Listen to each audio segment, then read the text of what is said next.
धवलेश्वर महाप्रभु संसार सुखी रख। आज शुभ गुरुवार रे समस्त भक्त मान को आशीर्वाद कर, मनस्कामना पूर्ण कर, कर्म क्षेत्र उन्नति कर, ग्रहरिष्ट मान खंडन कर। महाप्रभु धवलेश्वराय नमो नमः। समस्त भक्त मान को आशीर्वाद करंतु आनंद केवार। हरि बोलो बाबा धवलेश्वराय नमो नमः। हे धवलेश्वर महाप्रभु संसार सुखी रख। आज शुभ गुरुवार रे समस्त भक्त मान को आशीर्वाद कर, मनस्कामना पूर्ण कर, कर्म क्षेत्र उन्नति कर, ग्रहरिष्ट मान खंडन कर। महाप्रभु धवलेश्वराय नमो नमः।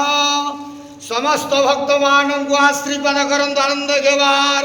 हरि बोलो बाबा धवलेश्वराय नमो नमः। हे धवलेश्वर महाप्रभु संसार सुखी रख। आज शुभ गुरुवार रे समस्त भक्त मान को आशीर्वाद कर, मनस्कामना पूर्ण कर, कर्म क्षेत्र उन्नति कर, ग्रहरिष्ट मान खंडन कर। महाप्रभु धवलेश्वराय नमो नमः।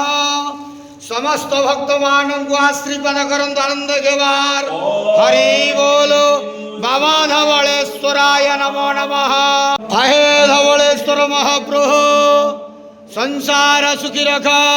आज शुभ गुरुवार रे समस्त भक्त मान को आशीर्वाद कर, मनस्कामना पूर्ण कर, कर्म क्षेत्र उन्नति कर, ग्रहरिष्ट मान खंडन कर।